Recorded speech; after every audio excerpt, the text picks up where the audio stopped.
Okay, this is the last of the videos for the evaluation. This one's going to address E3, which is the evaluation of the research outcome. So we're nearly there, guys. So, from the Chief Assessors report, Mark has noted that the central focus of this specific feature is the evaluation of the research outcome. Notice, as I said earlier, this is research outcome with lowercase r and o. It's not your final product. It's not the outcome that you produced as assessment task 2. It's research outcome as in the outcome or the findings that you generated from your research. As the research outcome itself is marked against, now this is capital R and capital O, as the outcome that you produced itself is marked against the criteria of producing a resolution to your question and providing substantiation of those key findings, it was noted in the assessor's report that the more successful students focused on evaluating how well the research outcome had met these criteria. So that's what you need to keep in mind. You need to explicitly evaluate the success of the research by explaining how well your question was resolved. So how well did you resolve your question, okay? You provide evidence to support this judgment, and we're going to be talking about what this evidence looks like in just a moment. You need to think of this section as you defending your research. This is where you justify your answer or your resolution to your question as being worthy, as being correct, as being of good quality, okay? Because of the quality of the research that you based your answer upon. So defend your research. What does the evidence that you use to do this look like? So, you can highlight, you can discuss, or you can evaluate the key findings of your research and how useful they were in resolving your question.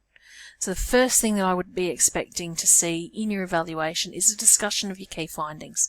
Was one key finding area more successful, more important, or more critical than the others in you answering your question? Why is that so? Remember, you've always got to answer the why because you are evaluating, not recounting.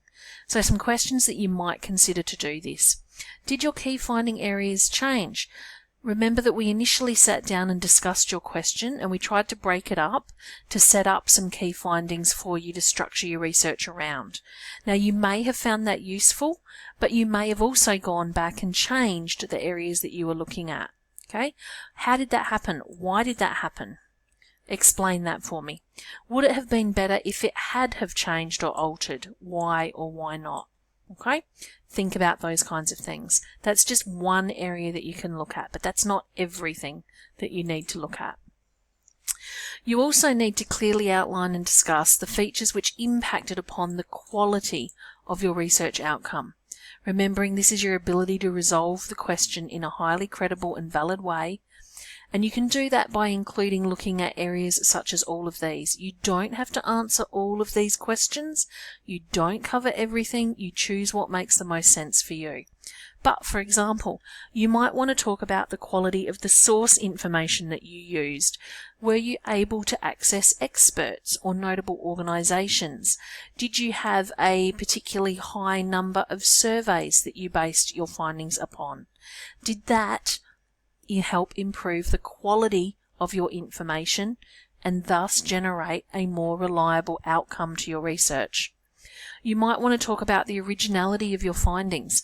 Was there something new that you brought to the discussion, something that you weren't able to find elsewhere?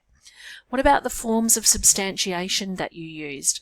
Remembering that substantiation is the evidence. So what forms of evidence did you use for the different aspects of your research? What about the suitability of your findings for the intended audience? In your proposal, you outlined to me that you were preparing your outcome for a particular audience.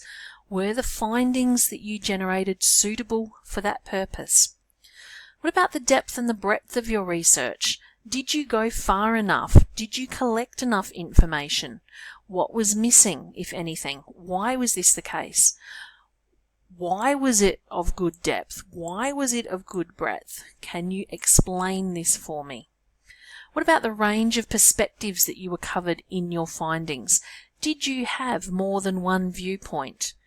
Were you talking about experts from one side of the discussion in comparison to experts from the other side of the discussion?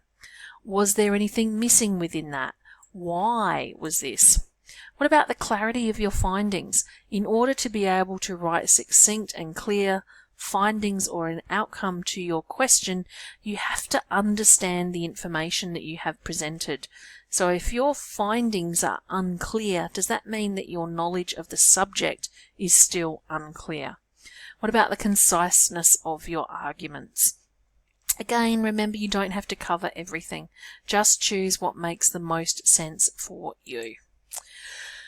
You also can clearly articulate the intended purpose of your research outcome, explaining why or how the purpose was met or not. And again, that links back to your proposal and what you said you were going to be doing.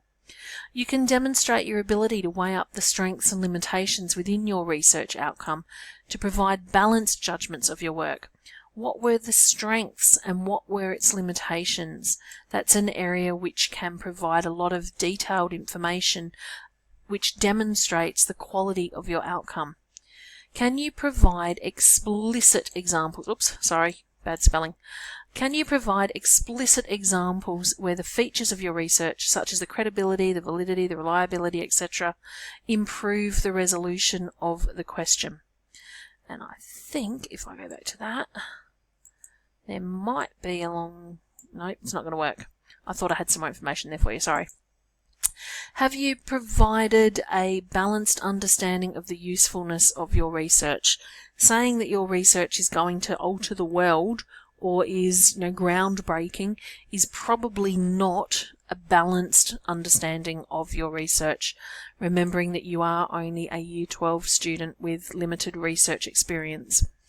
Have you acknowledged the limitations and the effect that this has on the quality of your outcome? Things to avoid. Don't focus too much on the value of the research to yourself. Don't make broad, sweeping statements overrating how useful your research outcome is to the world. I'm sorry, but you're not likely to win a Nobel Prize for the research project, guys. Avoid recounting the development of skills. Avoid recounting of any kind. Avoid discussing irrelevant features. The capability, guys, remember, is only discussed in the folio, so don't bring it into the evaluation. Don't discuss changes that you would make if you had your time over. It's pointless. Time's up. Limitations of the word limit and your time management issues. Again, it's not relevant to what you need to be able to get grades for assessment. Don't focus on the format of the research outcome. Focus rather on the quality of the resolution to the question. Avoid focusing on the research project as a whole, because E3 is only about your findings and the resolution to the research question. It's not about mind maps and it's not about your folio. It's only about the outcome of your research, as in how you answered your question. So this is going to test me. Did you answer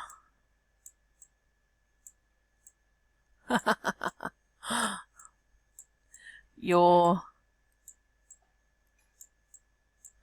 question? Whoops. Doesn't like me. There you go. Anyway. Remember, this is the last part of the research project that you needed to do. Once you get this one done, guys, you are so nearly there. Congratulations and well done. And Winston Churchill was awesome, by the way.